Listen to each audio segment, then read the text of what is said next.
Ladies and gentlemen, my name is Mark Roy. I'm the president of the Parliamentary Society. I welcome you for today's lecture. I want to introduce to you the honored guest on my extreme right, Ambassador Barish from Costa Rica, Mr. Robert Mueller, Assistant Secretary General for commemoration of the 40th anniversary of the United Nations, and of course you all know our honored guest.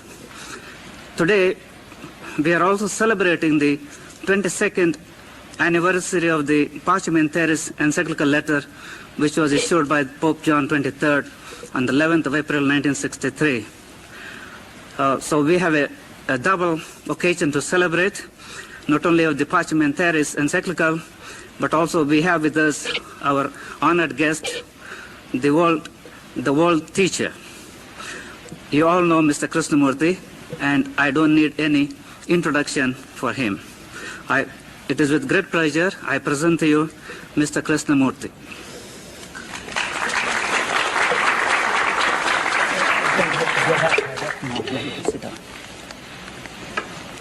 I'm supposed to talk on world peace beyond the 40th anniversary of the United Nations.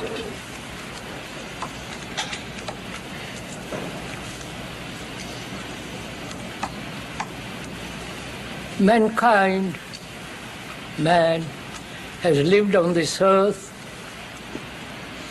over 50,000 years, and perhaps much longer or for a less duration. During all this long evolution, man has not found peace on earth. Pacem terris has been preached long before Christianity by the ancient Hindus and the Buddhists. And during all this time, man has lived in conflict.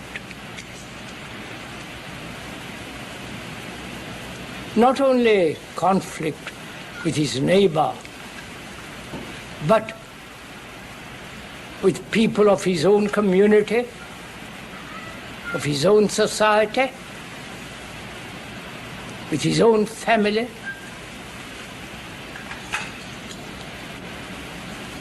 He has fought, struggled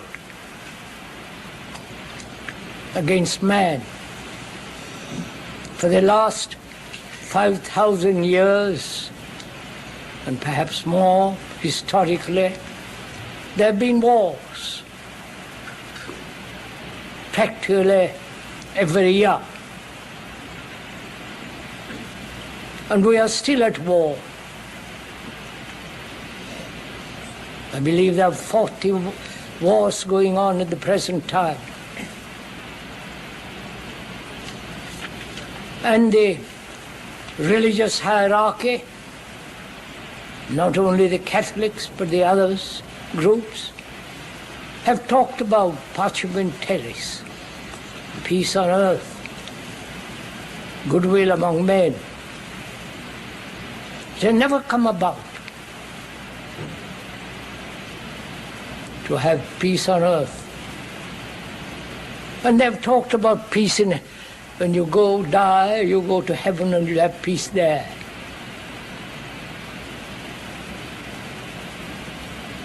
One wonders, if one is at all serious, why man kills another human being in the name of God, in the name of peace, in the name of some ideology, or for his country, whatever that may mean,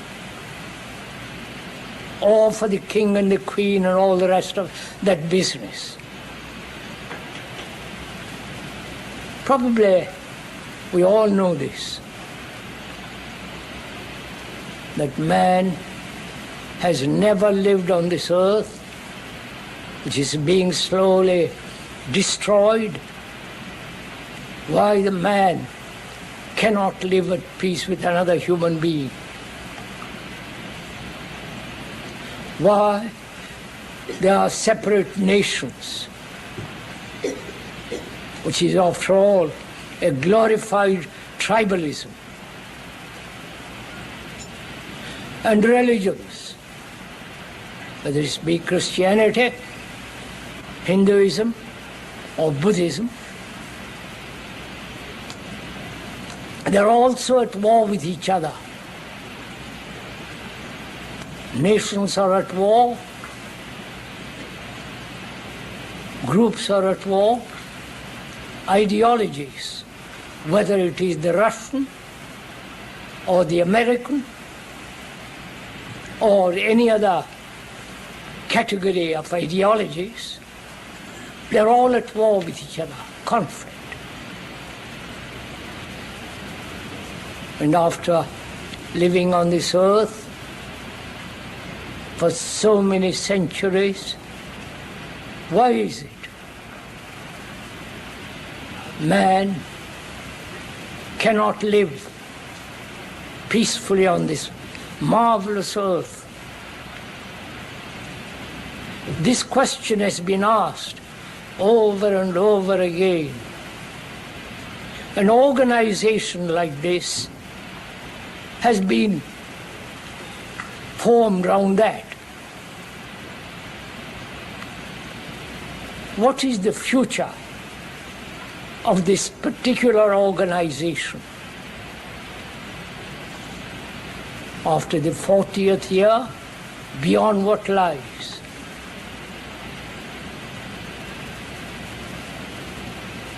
Time is a strange factor in life. Time is very important for all of us. And the future is what is present. Future is now.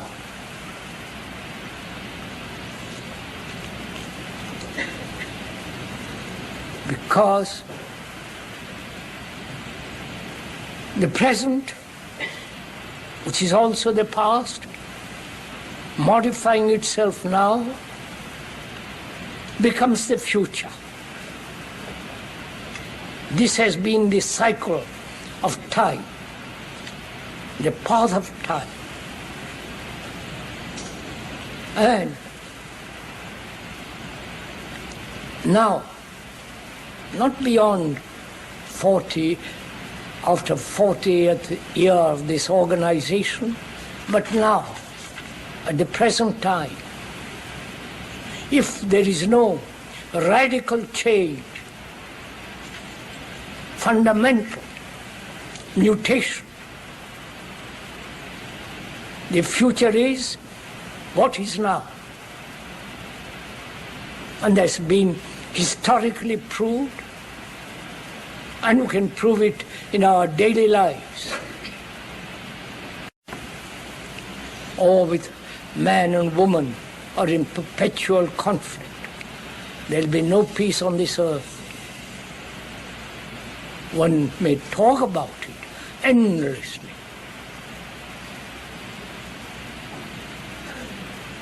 The Roman Catholic hierarchy talks about pacem terris. And they have been also responsible for appalling wars in the past.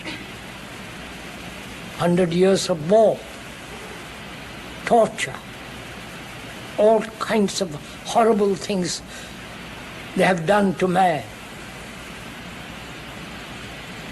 These are all facts, actualities, not the speaker's wish.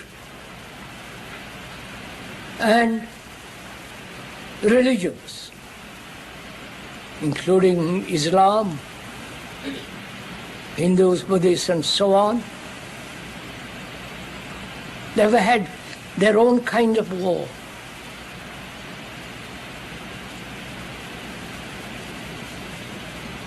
And the future, beyond the 40th anniversary, is what is going on now. One wonders if one realizes that the present is not only the past, but also contains the future.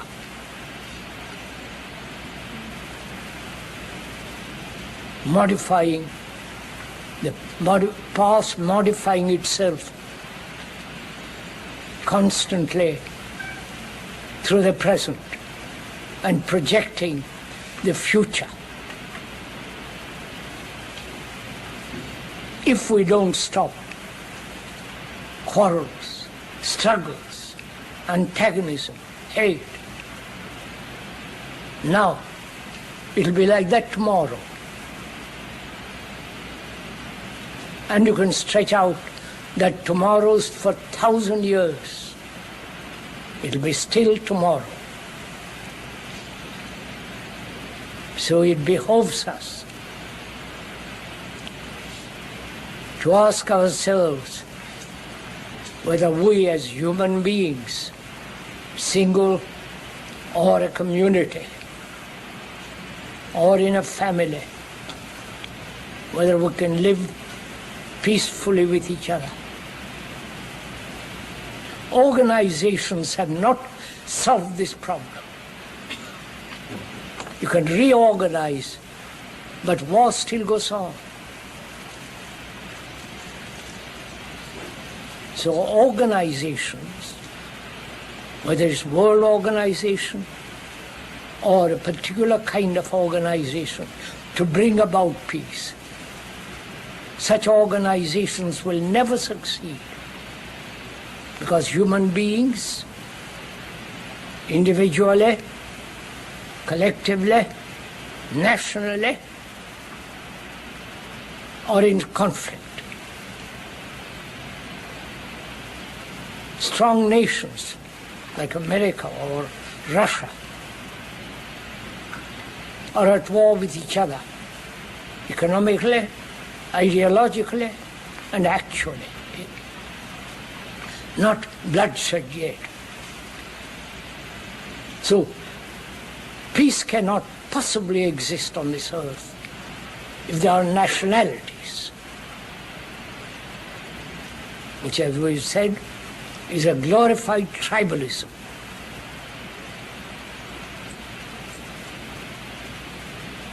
Nationalities give certain security. Man needs security.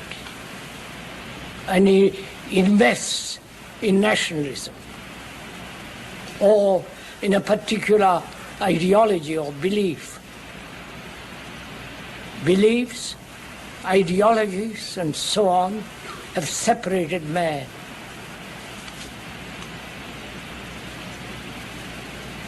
And organizations cannot possibly bring about peace between man and man because he believes in something. He believes in certain ideologies. He believes in God, and others don't. I wonder if one ever considered religions based on a book, like the Quran or the Bible.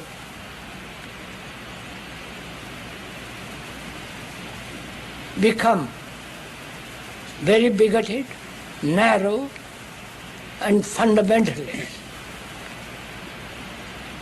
And religions like the Hindu and the Buddhist, there are many, many books, all considered sacred, real, straight from God's mouth. So, they're not so bigoted. They tolerate, they absorb. So there's this conflict going on. Those who rely or put their faith in books and those who do not put their faith in any book. So the conflict between the book and those who accept multiple books. I wonder if one is aware of all this. And we're asking deeply, if you are serious at all, whether you and I and those of us who are involved in organizations can live at peace with each other. Peace requires a great deal of intelligence, not just demonstrations against a particular form of war, against the nuclear or whatever, the atom bomb and so on. Those are the products of minds, brains that have entrenched in nationalism, in some particular form of belief, ideology. So they are supplying armaments, the powerful ones, whether it be Russia, America, or England, or France, armaments to the rest of the world. And they also talk about peace, supplying at the same time armaments. It's a vast, cynical world.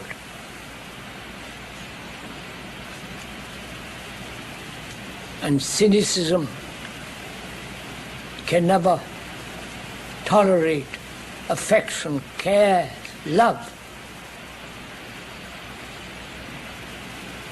I think we have lost that quality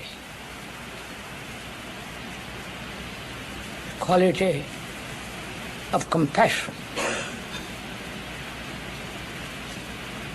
Not analyze what is compassion. It can be analyzed very easily. You cannot analyze love.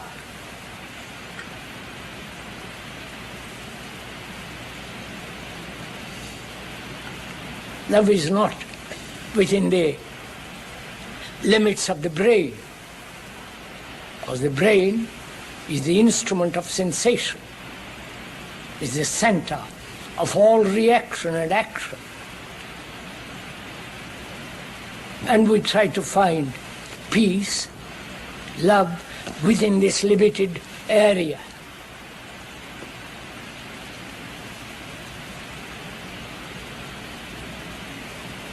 Which means thought is not love.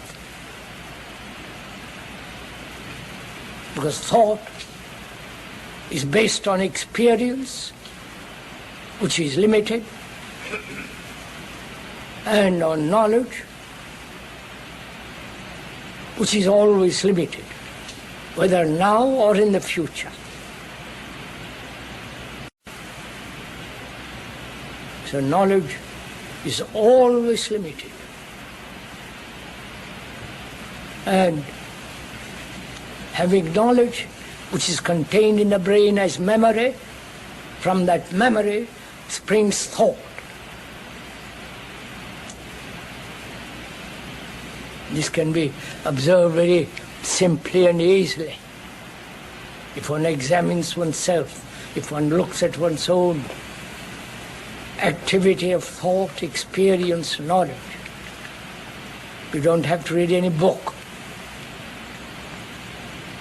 or become a specialist to understand your own way of thinking, living. So thought is always limited, whether it's now or in the future. And we try to solve all our problems, both technological, religious, and personal, through the activity of thought. Surely thought is not love. Love is not sensation or pleasure It is not the result of desire. It's something entirely different. To come upon that love, which is compassion, which is its own intelligence. One has to understand oneself, what we are, not through analysis,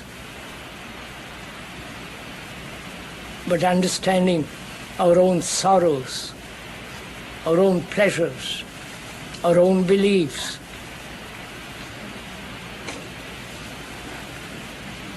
You know, wherever you go, all over the world, mankind, human beings, suffer for various reasons. It might be petty or some very, very deep incident that has caused pain, sorrow. And every human being on this earth goes through that on a minor scale or a tremendous incident as death.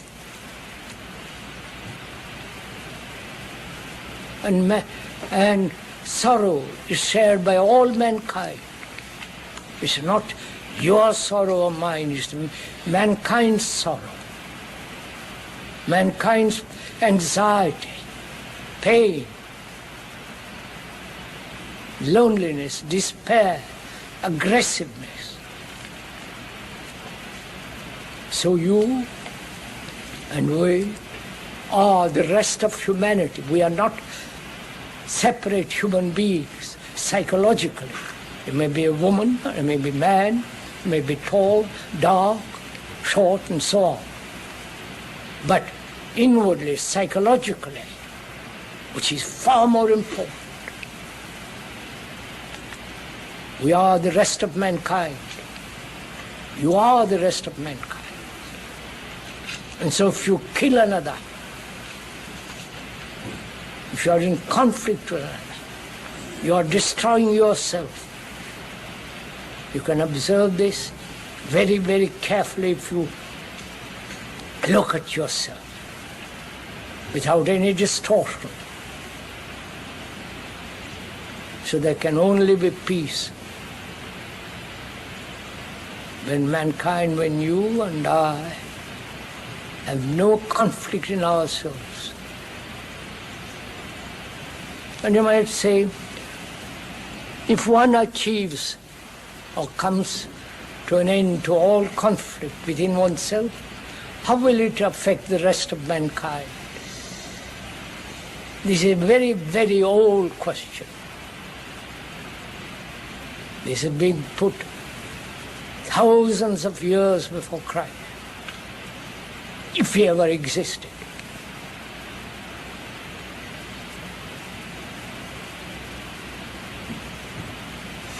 And we have to ask within ourselves whether sorrow, pain, anxiety, and all that can ever end. If one applies, looks, observes with great attention, as you look with considerable attention when you are combing your hair or shaving, with that quality of attention heightened, you can observe yourself, all the nuances, subtleties. And the mirror is your relationship between human beings. In that mirror, you can see yourself exactly as you are. But most of us are frightened to see what we are. And so we gradually develop resistance, guilt, and all the rest of that business. So we never ask for total freedom. not to do what you like, but to be free from choice. Where there are multiple choice, there are multiple confusions.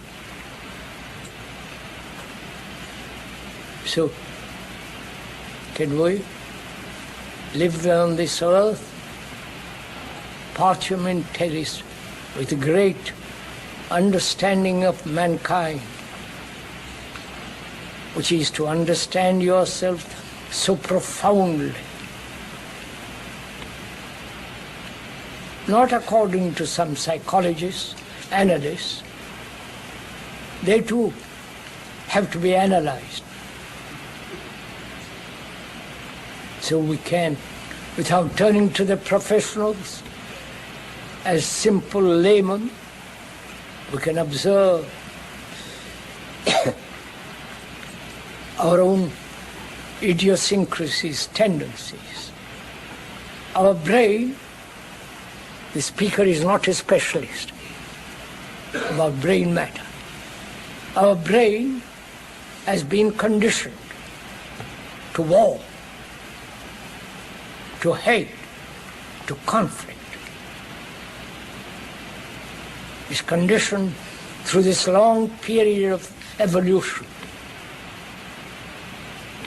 But that brain, with its cells, which contain all the memories, whether that brain can free itself from its own conditioning. You know, it's very simple to answer such a question. If you have been going north all the days of your life, as humanity has been going in a particular direction, which is conflict, and somebody comes along and says, that leads nowhere, and he's serious, and perhaps you are serious, then he says, go south, go east, any other direction but that. And when you actually move away from that direction, there is a mutation in the very brain cells themselves, because you have broken the pattern. And that pattern must be broken now, not 40 years or 100 years later. And can human beings have the vitality, the energy to transform themselves into civilized human beings, not killing each other?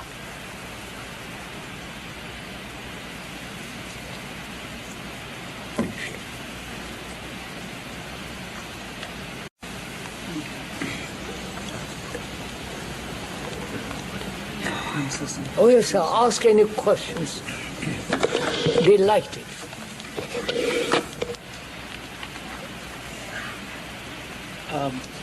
Mr. Krishnamurti,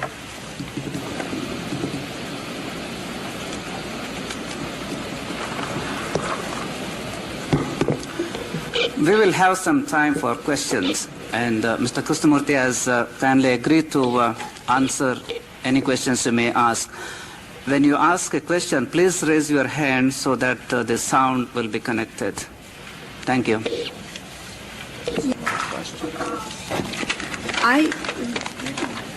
I'm asking a question in regards to wanting a spiritual expression that I feel linked up with. Am I being heard? I don't think so.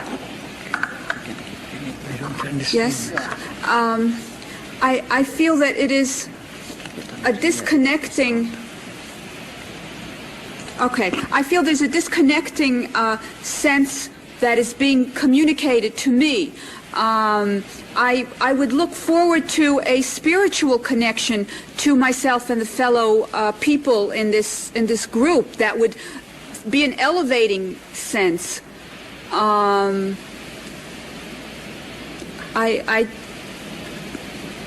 that is what I would look forward to experiencing at this lecture, a more uplifting spiritual sense of oneness rather than an intellectual expression.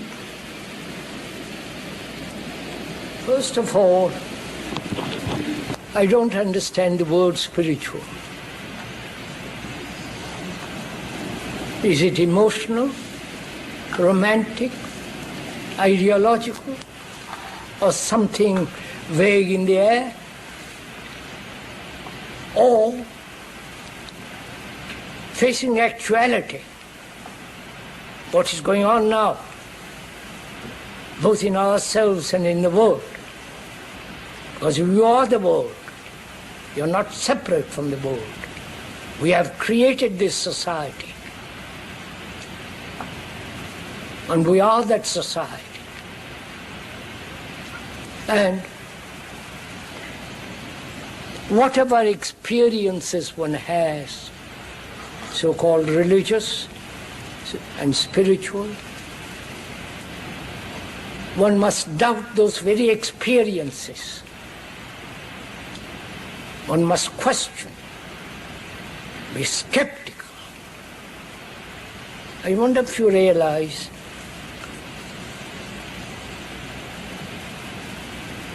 that the word skepticism, questioning, inquiring, is not advocated in the Christian world.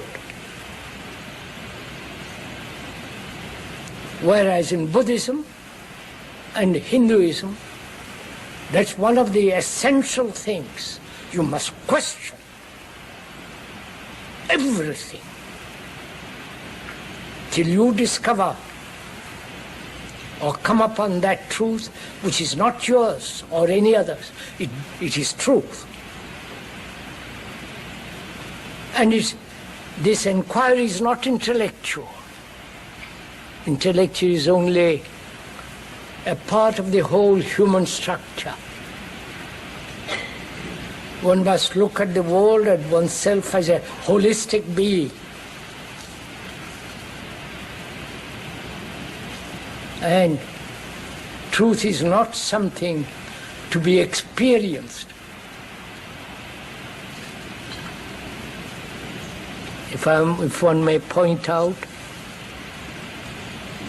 who is the experiencer apart from experience?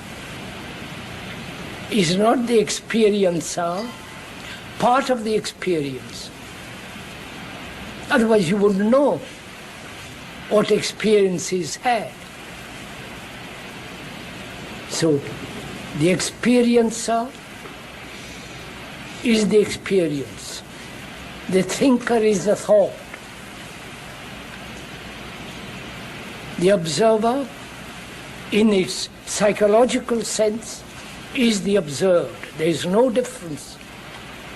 And where there is difference, separation, there comes conflict. With the end of conflict, there is freedom. And only then truth can come into being. All this is not intellectual, for God's sake. This is something that one lives, finds out.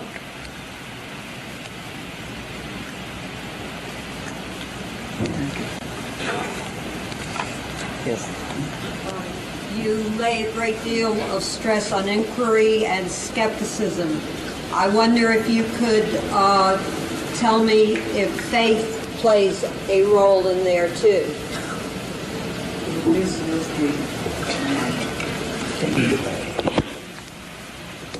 You have mentioned skepticism and inquiry, and I wonder if the word faith also plays a role in your exercises.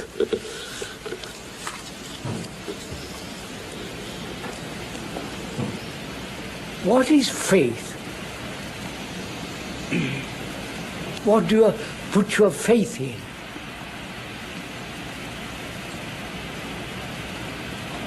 One has faith in some experience, one has faith in some belief, or in a symbol, and so on. Why does one have faith? Is it out of fear? Out of uncertainty? Out of sense of insecurity? When you have faith, for instance, as a Hindu in some symbol, and you hold on to that faith or to that symbol, then you are at war with the rest of the world.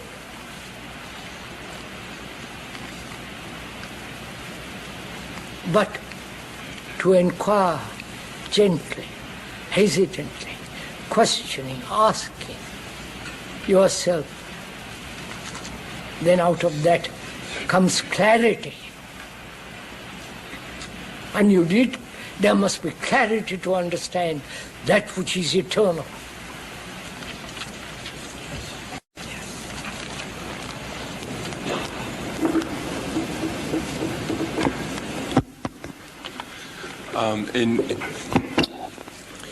At the end, you said that we need to break the pattern of conflict in man, between man.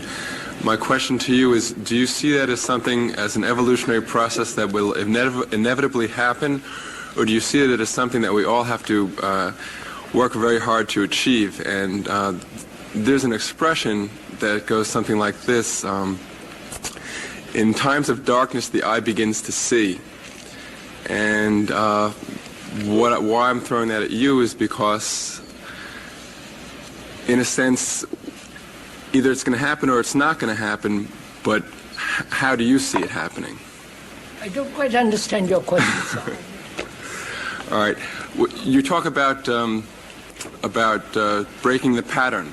Man has a pattern, Yes, the brain sir. has a pattern. Yes. And that pattern has to be broken in order for there to be peace in the world. Of course. All right. Now, do you see that pattern, the breaking of that pattern being an active movement or a natural progression in the evolution of man?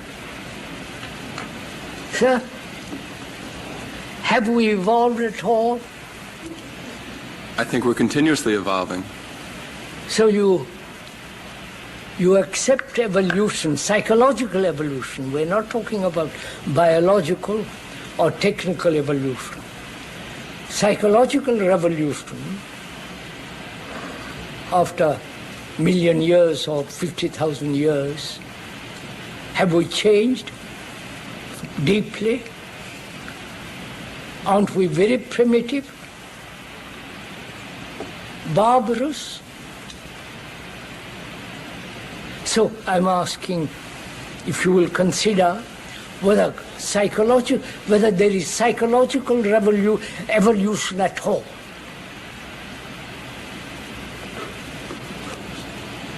I question it. And I don't really know. I don't personally, to the speaker, there is no psychological evolution. There is only the ending of sorrow, of pain, anxiety, loneliness, despair, and all that. Man has lived with it for a million years. And if we rely on time, which is thought, time and thought go together.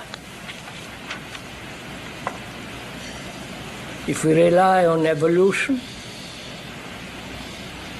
then another 1,000 years or more, and we'll still be barbarous.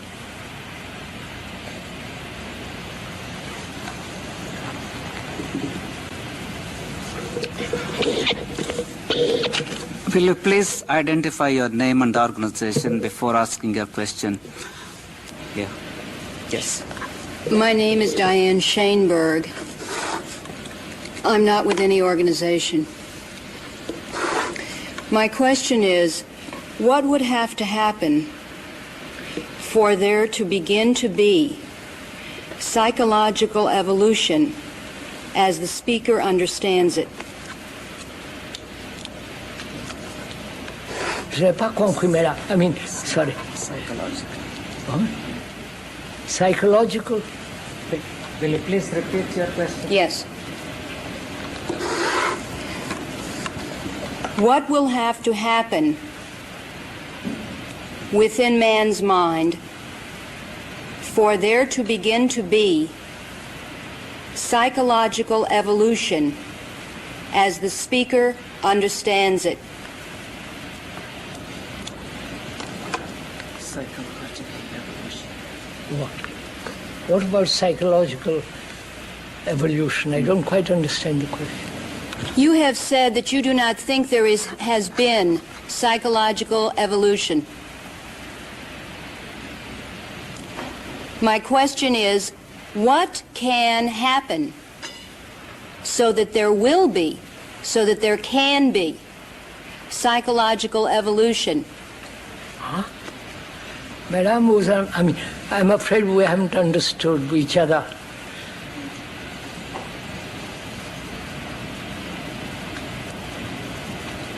We have lived on this earth from the historical as well as ancient inquiry on this earth for 50,000 years or more or less. And during this long period of evolution, psychologically, inwardly, subjectively, we have remained more or less barbarous, hating each other, killing each other, and time is not going to solve that problem, which is evolution. And is it possible, we're asking, for each human being who is the rest of the world, whether that psychological movement can stop and see something afresh?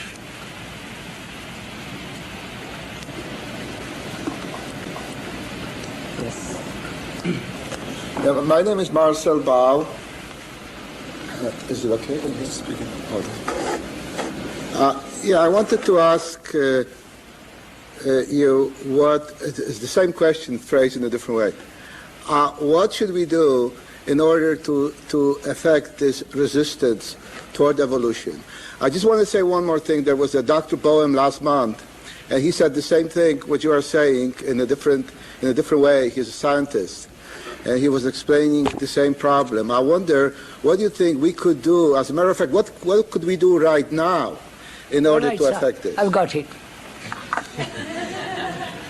What could you do right now? Right?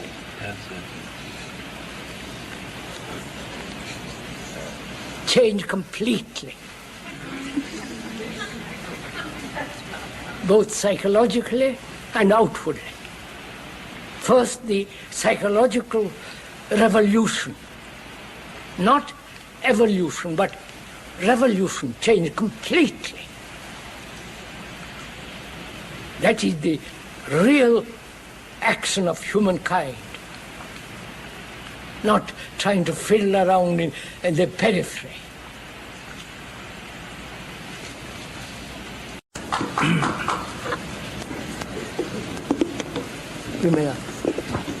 Roshan Bilamoria with the NGO community. You stated that an important condition for understanding humankind is beginning to understand ourselves clearly. Do you see that in these rooms, within the next 40 years at the United Nations, that this understanding of humankind through understanding ourselves will become a part of global decision-making? I couldn't answer that question because I don't belong to the organization. Ask the bosses.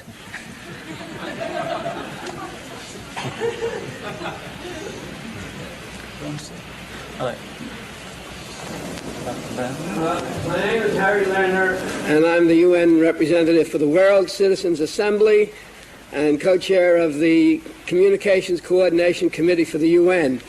And I'd like to for the record, state that Mr. Marcel Beau, who asked that very significant question before, is also a member of that group.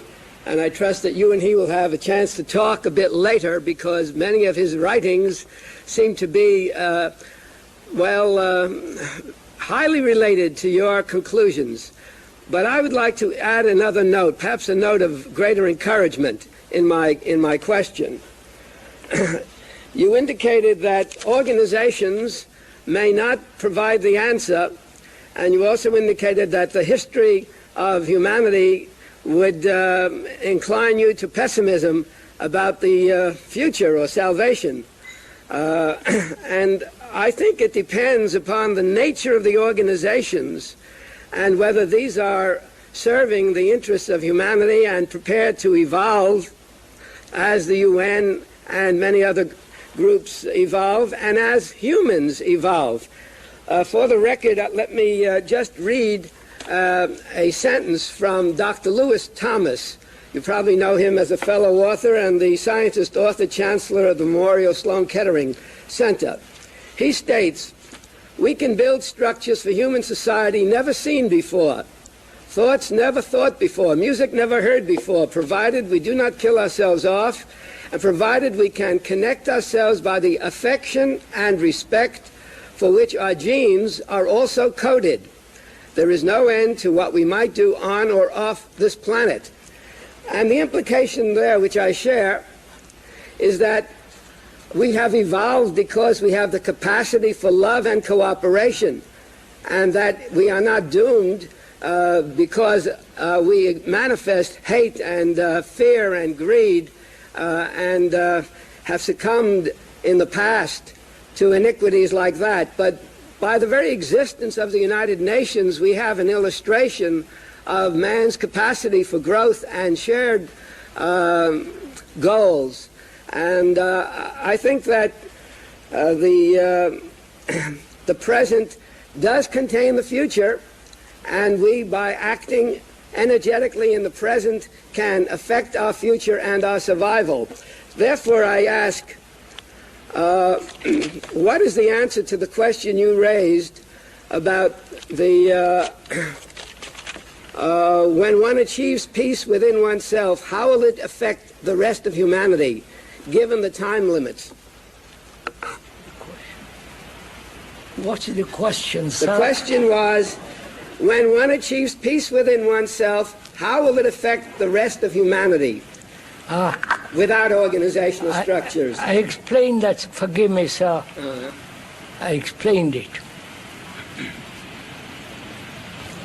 To say, if I change, how will it affect mankind, the rest of the world? That's the question, isn't it, sir? Yes. Wait a minute, sir. That is the question. I think, if I may most respectfully point out, that's a wrong question. Change, and you will see what happens.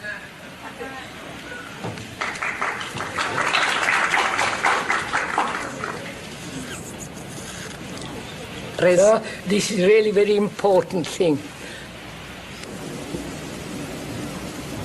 We have evaded all the put aside all the side issues.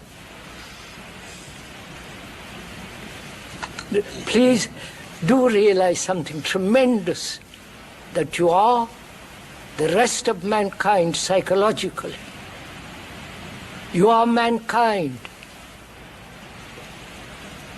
Whether you live in India, Russia, China, or in America, or Europe, you are the rest of mankind, because you suffer, and everyone on this earth suffers in his own way. We share that suffering. It's not my suffering. So when you ask a question, what difference will it make if I or you change? It's if I may most humbly point out, it's a wrong question. You are avoiding the central issue. And we never seem to face the central issue, the central challenge that demands that we live totally differently, not as Americans, Russians, Indians or Buddhists or Christians. I wonder if you have realized Christians have been responsible for killing humans far more than any other religious group. Don't get angry, please. Then Islam, the Muslim world. Then the Hindus and the Buddhists come much later. So if the so-called Christians, the Catholics included, about 800 million people, if they said no more war, you will have peace on this earth. But they won't say that. It's only Buddhism and Hinduism said don't kill. If you kill, they believe in reincarnation, you will pay in next life. Therefore, don't kill the least little thing, except what you have to eat, vegetables and so on. But don't kill. We as Brahmins were brought up that way. Not to kill a fly. Not to kill animals for your food. But all that's gone. So please, we are suggesting that the central issue to stop wars, you must stop your own antagonisms, your own conflicts, your own misery and suffering.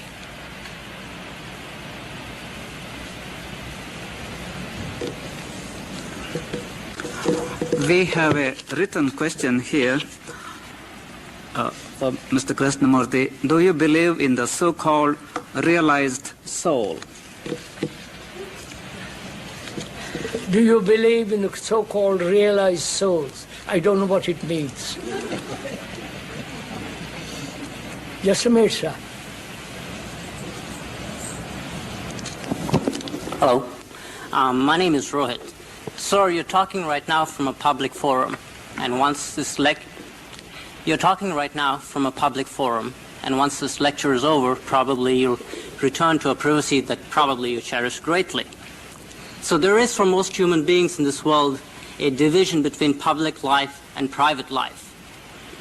Could you comment on this division? Do you feel it leads to conflict? Is it necessary? Between public life and private life? Is that the question? Yeah, thank you. Why do you separate this? Why do we separate public life as though something outside and private life? If one lived correctly, precisely, not intellectually, but holistically, then there is no outward life and private life. Holistically, that is to live as a whole human being, not as a sectarian, not as an individual, not as a petty little minds, brains active in our self-interest. Sorry if I'm emphatic. Yes. Is that finished, sir? Is it finished? I don't mind. A few more questions. Huh? A few more questions. Alaisi. If you are living peacefully, and the tyrant attacks, do you not defend? What will you do then? Right. If you live peacefully and a tyrant or a robber attacks you, what will you do? That's the question. Do you live peacefully for a day or two, or you have lived peacefully all your life? If you have lived peacefully for many years, then you will do the right thing when you are attacked.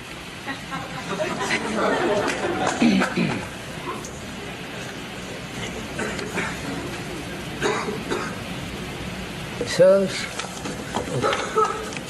the speaker has been at this talking for the last 60 years and more, all over the world except behind the Iron Curtain. Before the war, he was all over Europe. And these questions have been put to the speaker for 60 years. The same pattern is being repeated by a young generation, by a civilization that is recent, like America. The same questions, with the same intention to trap this speaker, or to really understand the speaker, or to understand themselves. And when you have, if you have the misfortune or the fortune to have talked for 60 years, you will know all the answers and all the questions. There is no difference between question and answer. If you understand the question really deeply, the answer is in the question.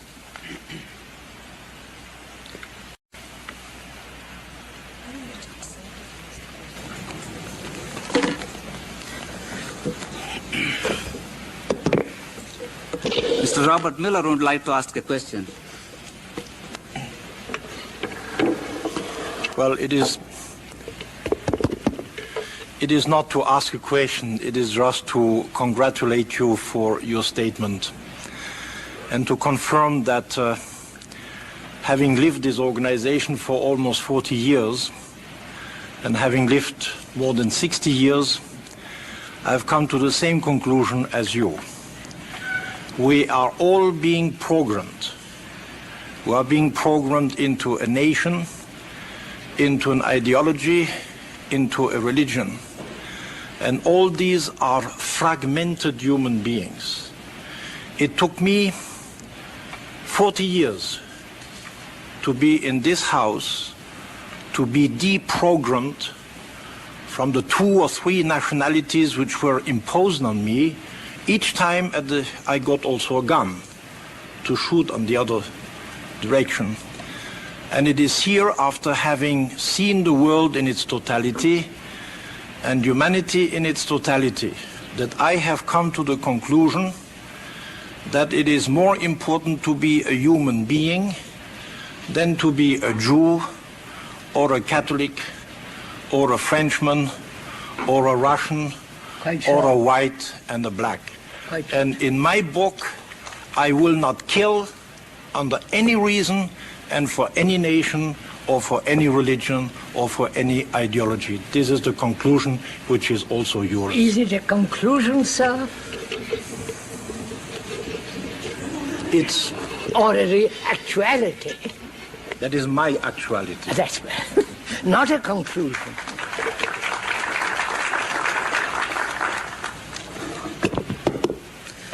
Ambassador Barish would like to comment. It's not a comment, it's a question also. I'm sorry. It is, as I am, of course, I am not arguing about religions, but I will remind that an eye for an eye and a tooth for a tooth is not exactly a Christian precept. On the contrary, Christ thought the peaceful ways, care for your fellow human beings, have compassion and love for one another. What I would like to know is how to break this pattern of confrontation among human beings. I'm not talking about states, because human beings are formed by, states are formed by human beings and governments too. They are human beings that rule the countries. How could we break this pattern? How is it that mankind has not been able to practice such loving thoughts as those that Christ brought to us and that were brought also by other religions, as Hinduism and Buddhism? I would like very much to see if we could find a formula, a solution to break that terrible pattern of confrontation and hate even between families, as Mr. Krishnamurti has pointed out, because it's not just war among nations, it's always that confrontation, rivalry, even among children. You see that if one is with mama, then the other one wants immediately and push the other one. That pattern, how could we break it? Thank you. May I answer your question, Yes, madam? I would love to.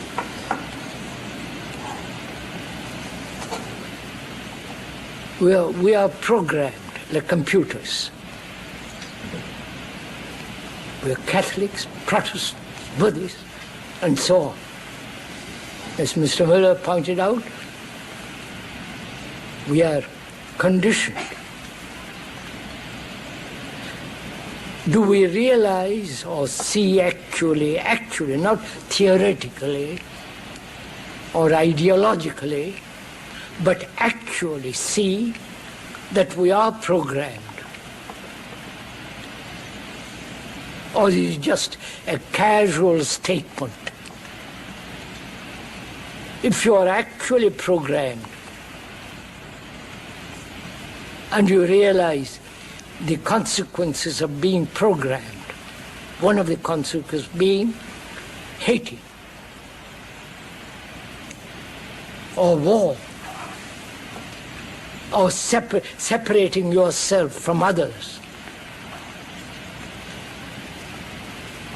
If one realizes that you are being programmed, pressurized, preached at, and if one really sees that, you abandon it. You don't want a formula for it. The moment you have a formula, then you are caught. Then you become programmed again, because you have your program and the other fellow brings you another program. So what is important is to realize the actuality of being programmed, not intellectually, with all your blood, the energy.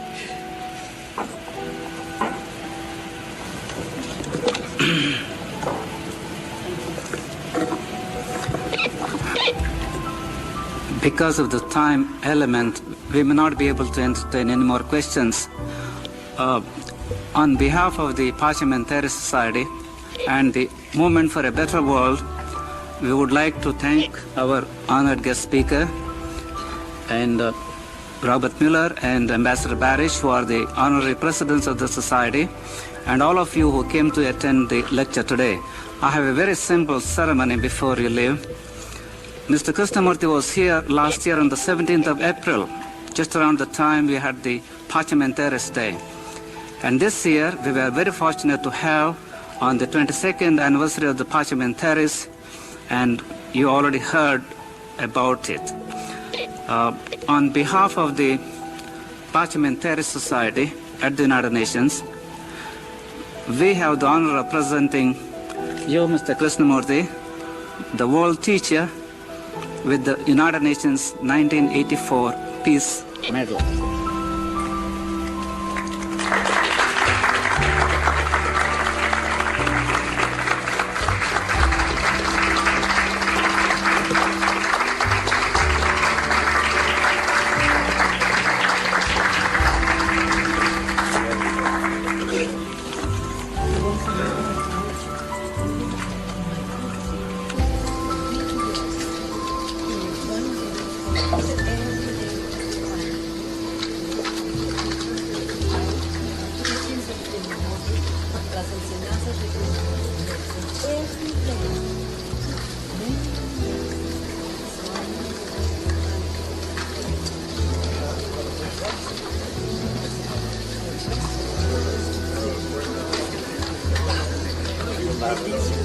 Gracias.